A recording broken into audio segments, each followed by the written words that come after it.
The Blocktalk podcast started because of my passion for the property management industry.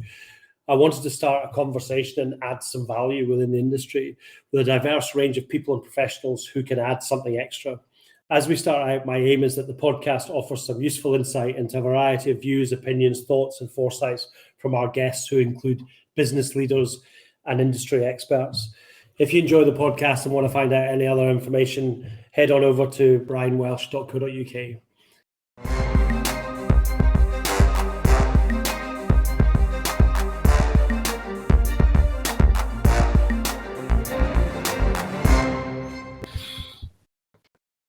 Hello and welcome to another episode of the Blocktalk podcast with me, Brian Welsh, and Jax Bruce.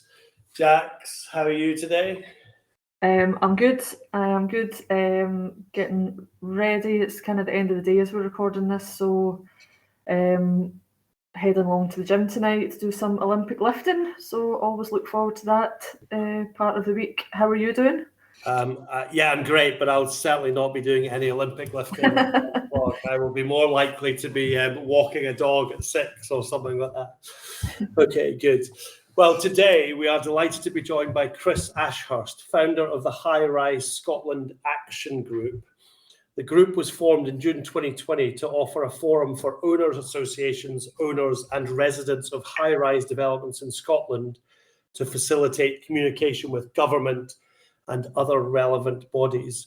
Chris actually retired in 2007 following 20 years with Mazars, where he was head of London Corporate Recovery and Insolvency Services.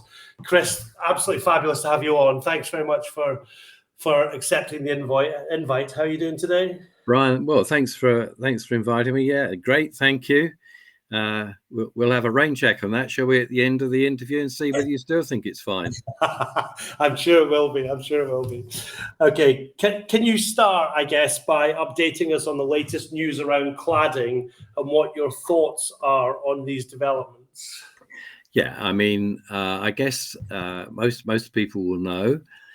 Some owners seem not to know, but the Scottish Government introduced a scheme called the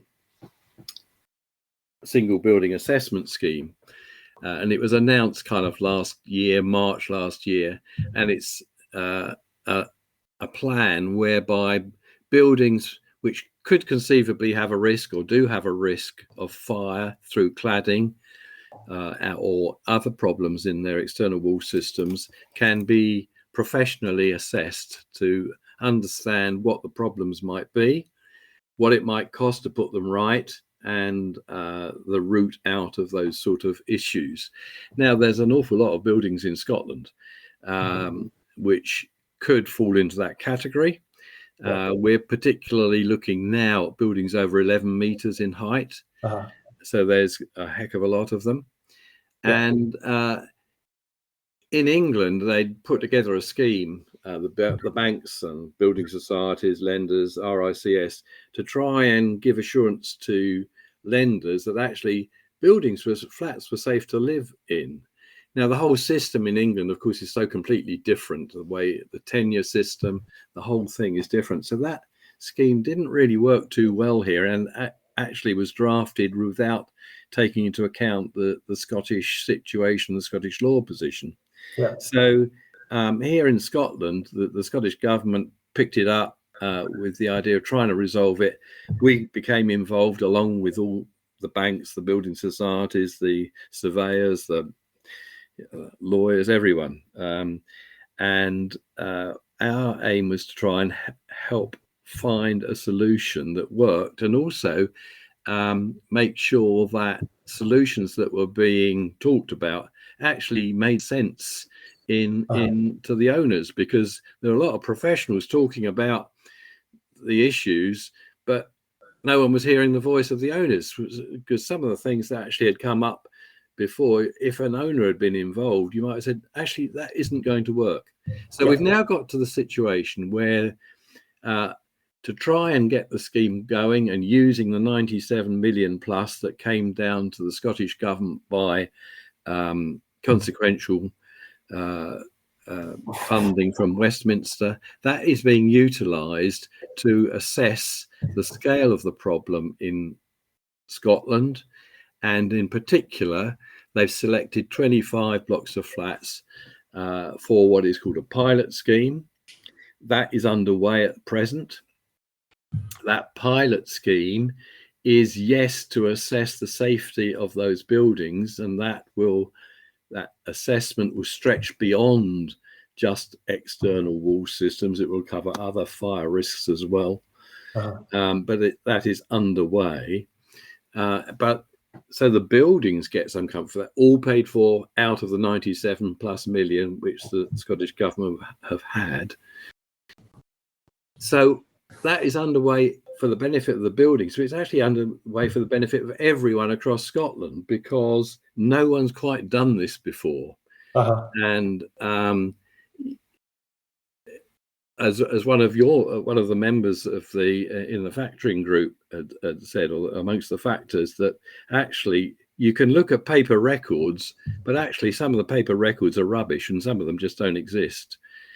Some of the paper records say that buildings are safe, and actually, when, as one of the guys from the factors said, when they put boots on the ground and actually look at it, they aren't. Things like missing fire breaks.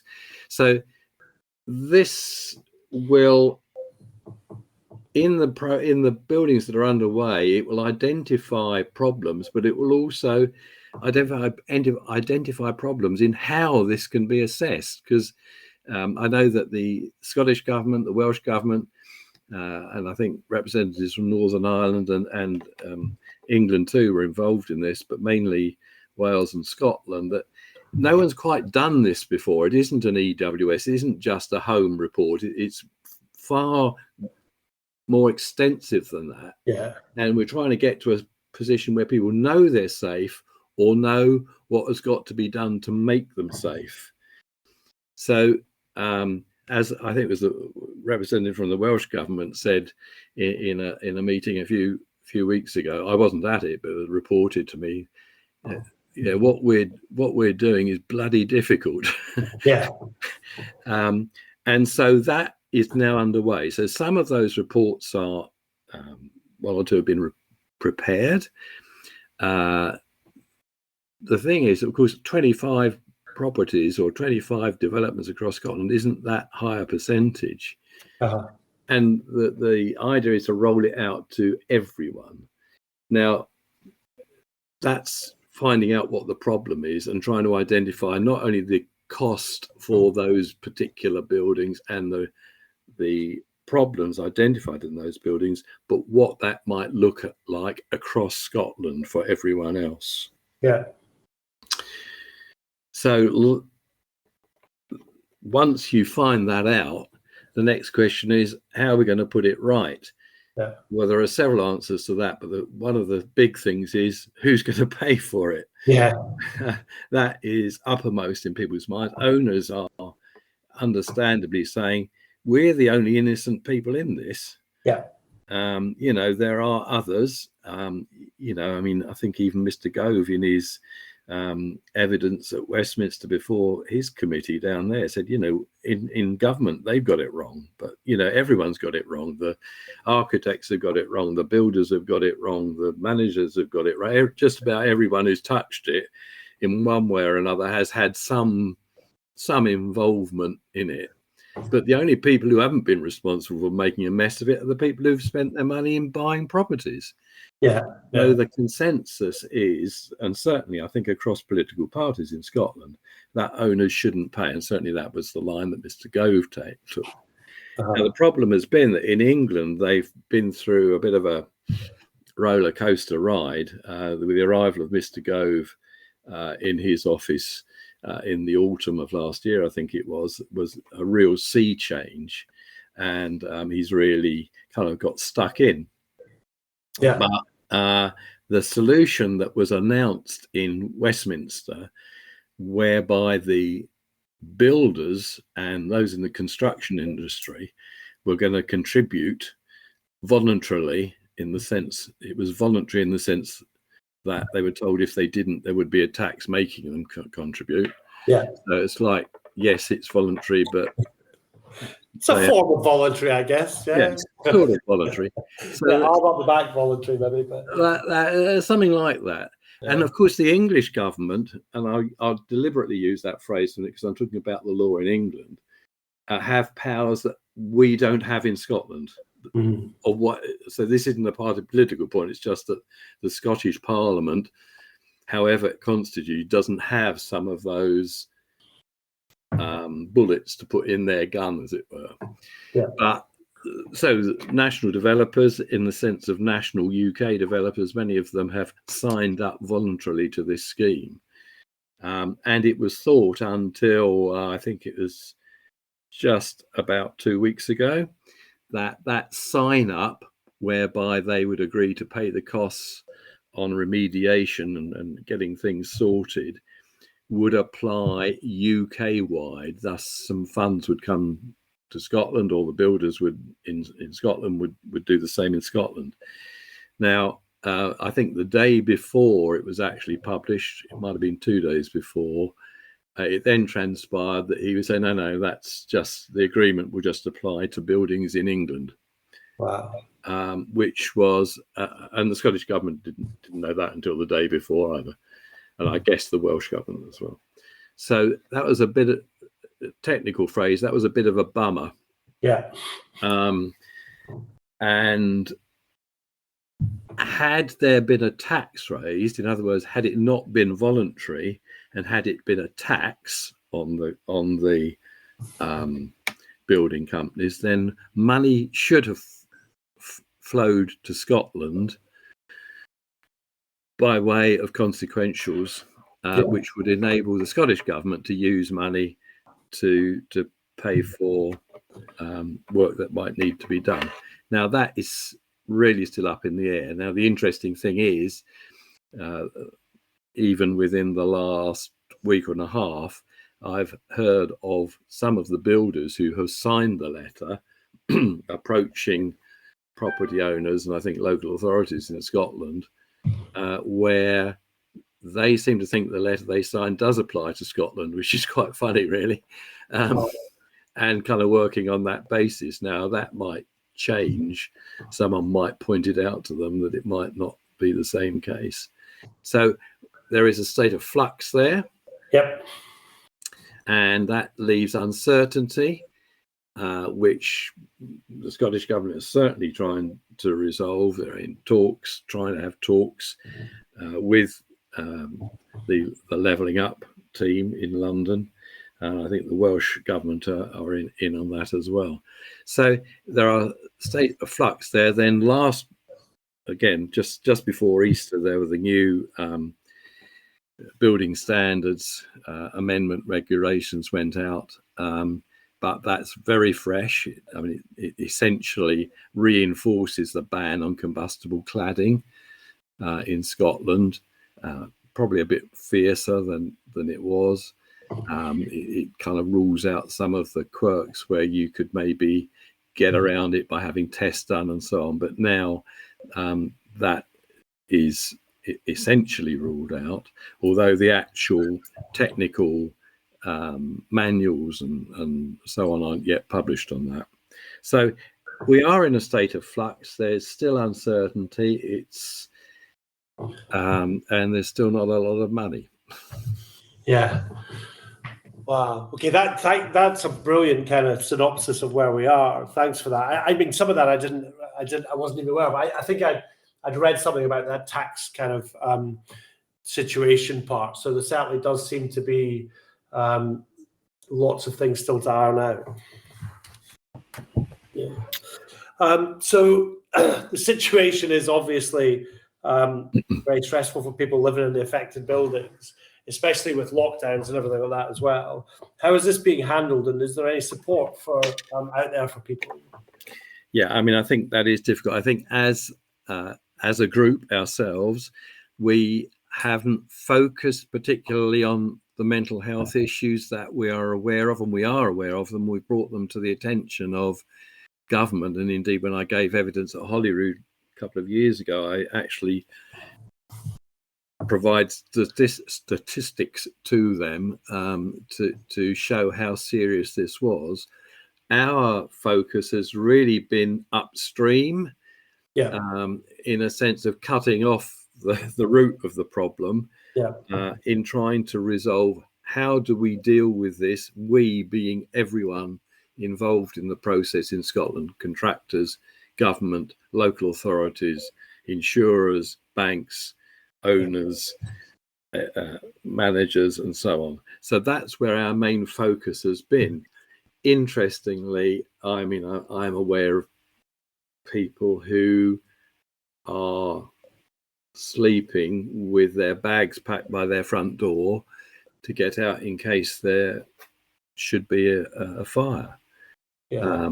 And there are serious mental health issues in here, which are beyond my kind of, in a sense, my remit. It isn't. I don't care. I care deeply, but that's slightly beyond our brief. But I think there are some, good assists in the system. But I actually felt challenged when I saw that question. I think I need to find out more about this. I think perhaps we can put a bit more information out there. Yeah. But it's interesting that Kevin Stewart, who was the housing minister, who really drove through the single building assessment and got us to where we are,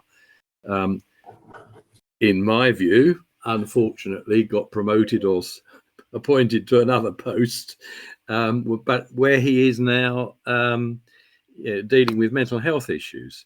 And I think dealing with them very well. And I actually thought, I think I might just get in touch with him and see if he's got some pointers on that. Yeah. And I mean, it's a big issue.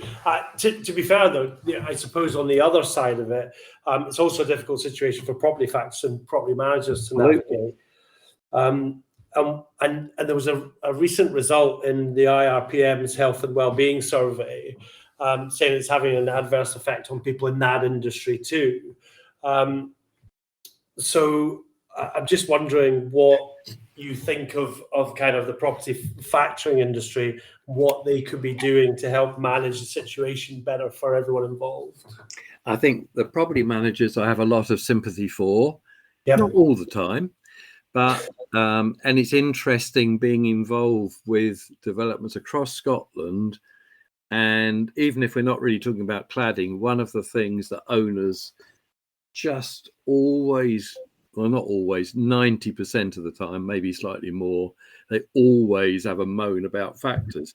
I think it's a kind of factor of life. That wasn't meant to be a pun, but that's the way it is, because owners don't always take the welfare of their own buildings as seriously as they should, which doesn't help factors at all. And it is true that some factors, I think a minority, aren't brilliant at communicating with their owners. Now, the factors are really caught between the devil and the deep blue sea, because the owners often have the mindset, we're in this building, we're paying you maintenance fees and so on and so forth, it's your problem to sort out. Well, actually, in law, it ain't. It just isn't. That isn't to say that they shouldn't be involved, and they have to be involved. They must be involved. But some things are simply beyond their powers. And that is a difficult one for them to explain to the owners. And I think some of them haven't attempted to do it terribly well. I think some have attempted to do it very well, but because people are in their own stressful situations, they simply don't listen or don't read what they're sent. So a factor is really caught. And one of the issues that we've been talking about, I sit on the government cladding stakeholder group, which includes managers. But one of the difficulties is that within this single building assessment, instructions have to be given to people to undertake the work and so on and so forth. Actually, some factors are really worried. Actually, should we be doing that? Or perhaps should isn't the right word. Can we be doing that? Because actually, would our professional indemnity cover that sort of input into this process? And that's quite a big issue. And professional indemnity cover is a big issue across the board on the cladding issues, whether it's for surveyors or others involved, but it is an issue too for property managers. So I think one of the things is, I think if I can kind of be a good uncle and talk to factors, say, look, I think you've got to face this head on and realize what you can and can't do. But somehow you've got to communicate what you can and can't do in a way that is received by owners. Yeah. Because I mean, I had to ring the doctor the other day for something, and you go through all this before you actually get to speak to the reception, or you go through all this, we're experiencing an increased level of, hatred and, stuff directed at our telephone operators and so on and so forth. And I think to some extent that is probably true too in the factoring industry, that because people are concerned they can't sell their flats, they can't move. Some people can't, they want to start a family and they've got a kind of 2-bedroom flat, they need a 3-bedroom flat, they've got a 1-bedroom flat, they just need to move out and they can't sell. All of that. So they're bringing all of that frustration to the phone call or letter to a factor. Yeah. And somehow in dealing with that, the factor's got to somehow not overcome that and belittle their situation, but bring an answer that they can hear. I don't just mean through their earpiece on their phone but they can actually take on board. I see. Okay.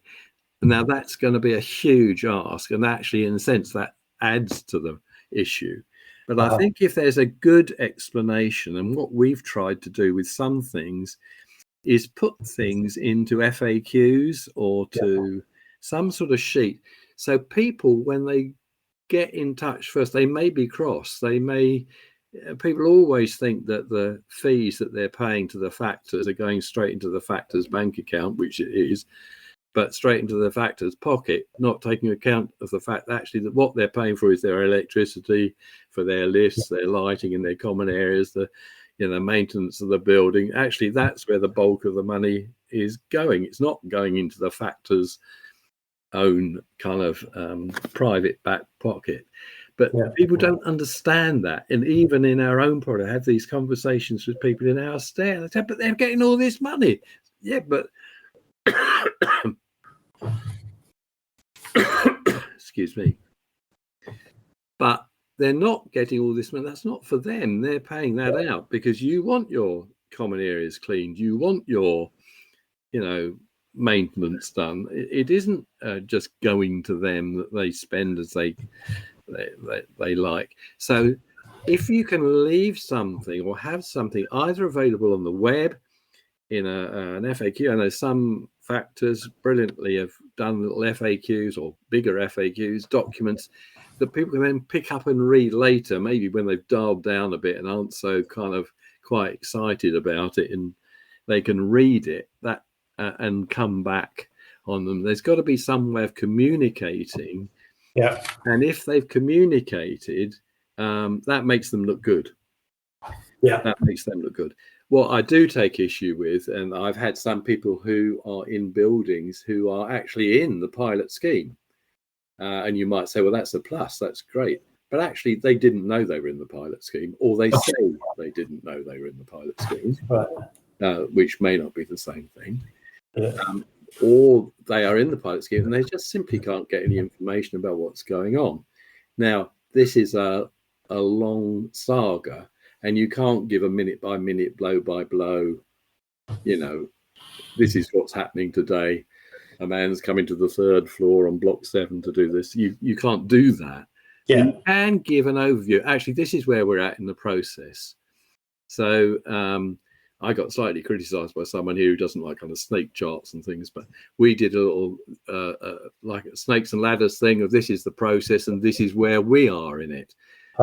As we move through the process in our own development, we actually said, well, that's where we were last time we reported. This is where we are now. Same chart, but this is where we are now. So people could see that in the broad scheme of things, things are moving.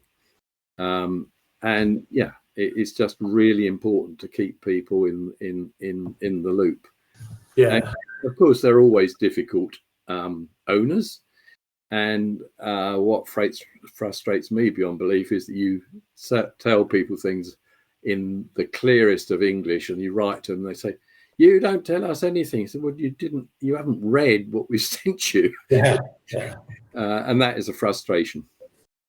Yeah, I can imagine. I think there's a few things in there actually. So a lot of things that have been said on this podcast by people who are in the industry.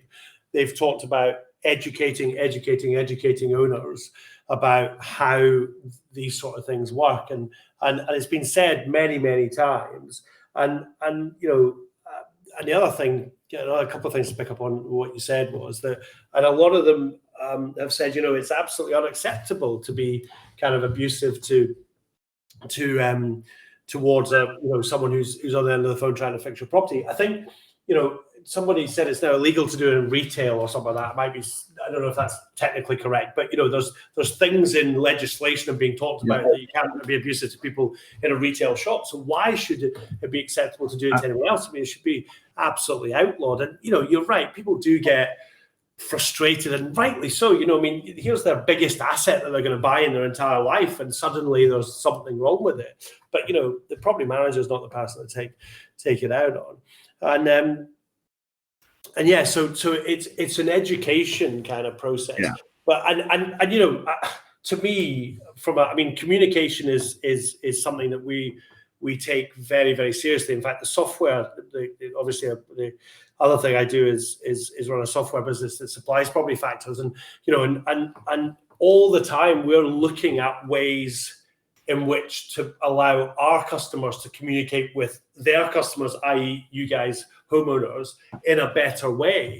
So, actually communicating and sending communication that is maybe not absorbed in the right way, or they don't hear in the right way, is one thing to work on, but at least you're trying to communicate it. To not communicate is just absolutely unacceptable. Yeah, with these sort of things. Yeah. I think it is difficult, and within the Scottish Government group that I'm working in, one of my big beefs, and not only me, I shouldn't take the credit for this, it's generally held concern, is that actually the Scottish Government hasn't been, although they're great things that are happening, they haven't been overly good at communicating them. Yeah. So people feel that they're hung out to dry. Yeah. And I think 4 factors, just how they communicate, that's a really tough one.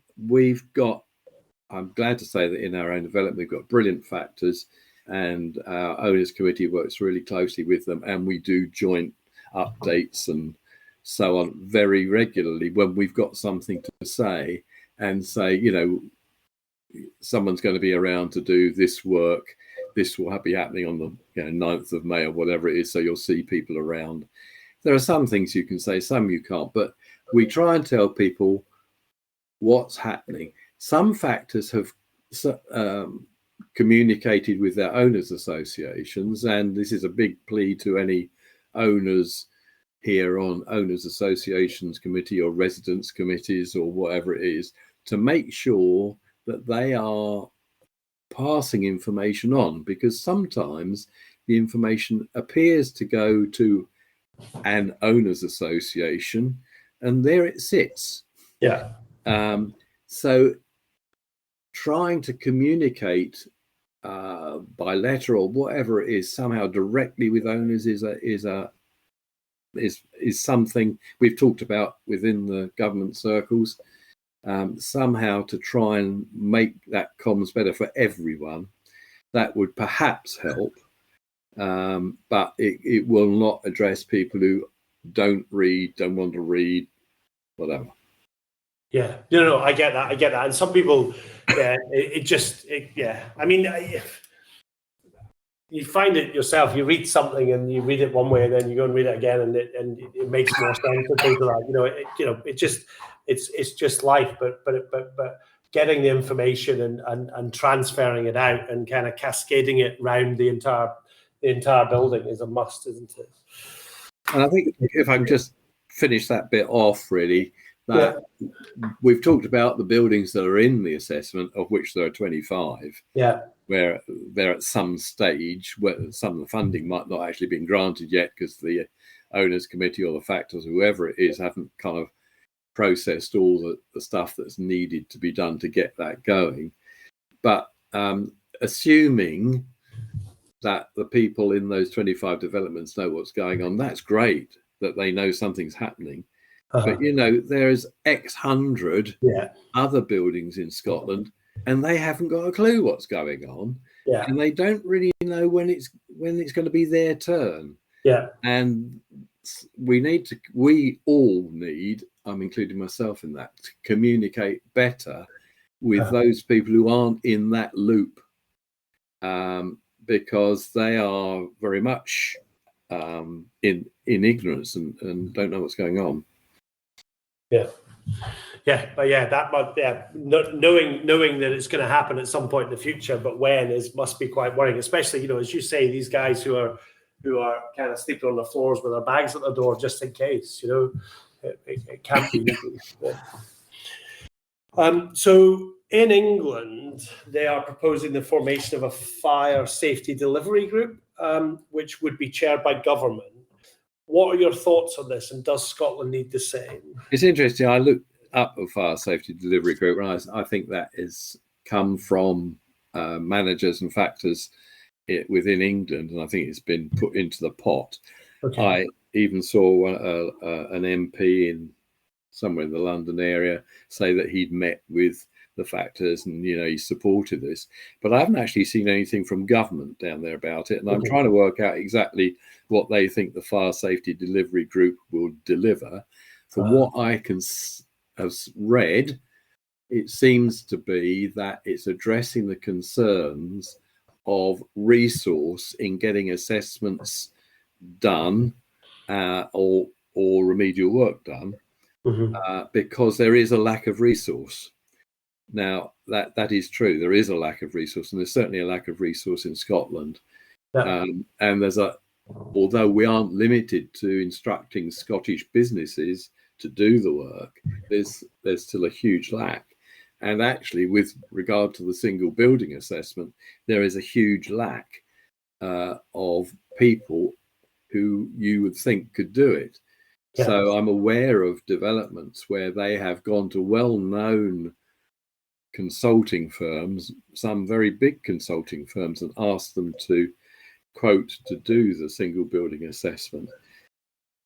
And I've seen proposals which have come back, and to be honest, they are pathetic.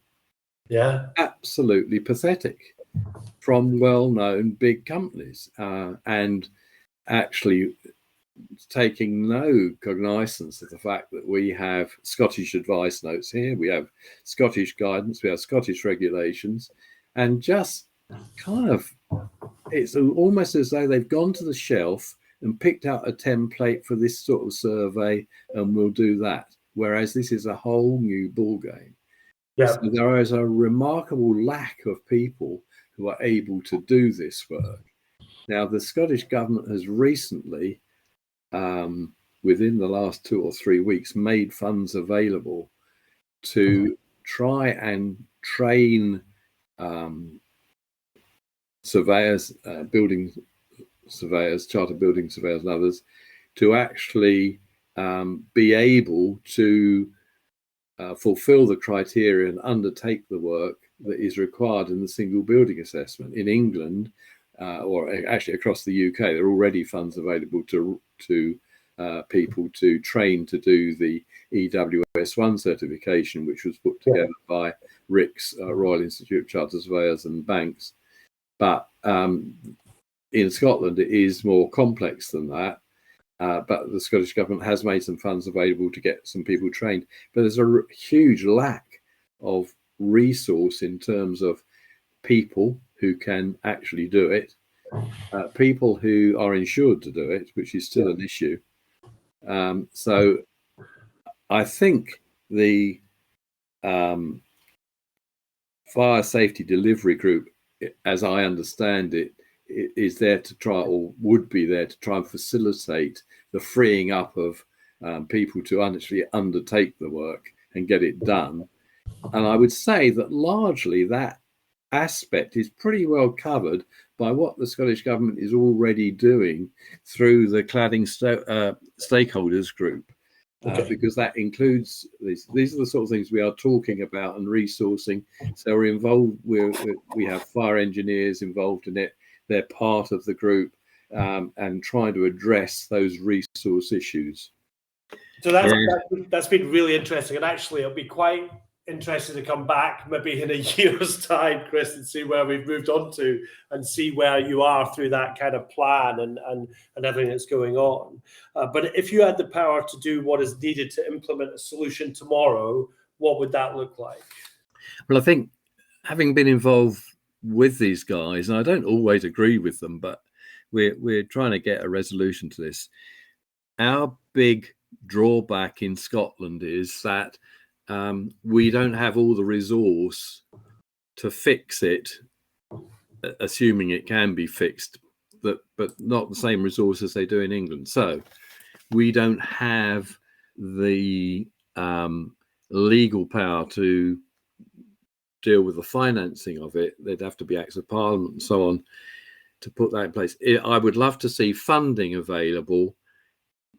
made available to Scotland. It would be lovely if the guys at Westminster would write a check and say, here you are, off you go, get it done.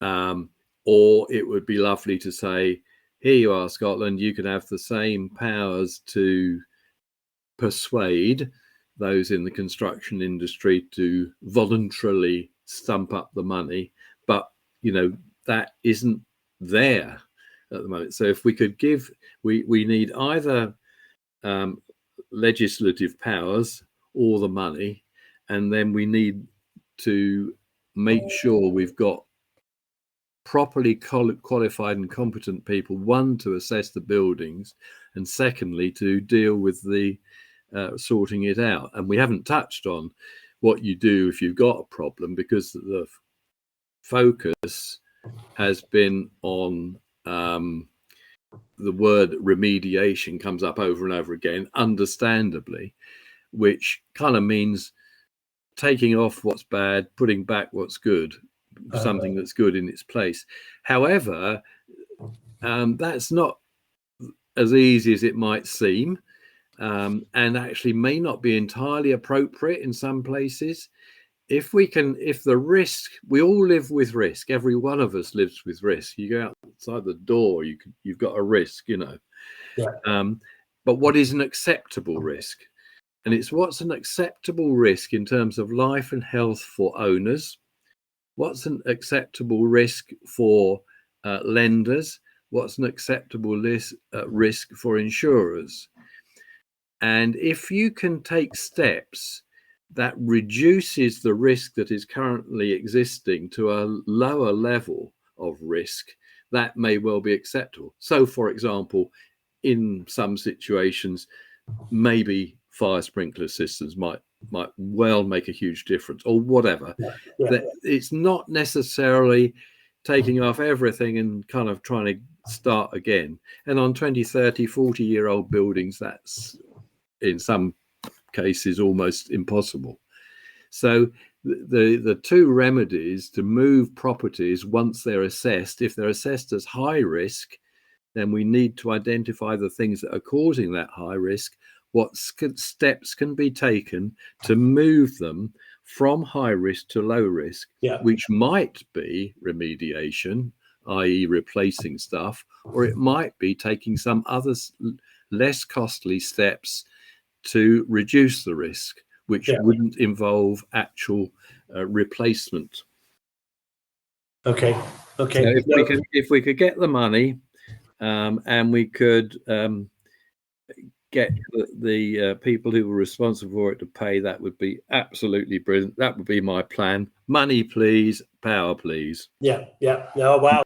Yeah, I can understand that absolutely. And I'm an Englishman, so I'm not actually kind of advocating a Scottish nationalist, whatever. But I'm just saying we are hampered here because there's a collision of law between what is within the Scottish legislative powers and within the Westminster powers.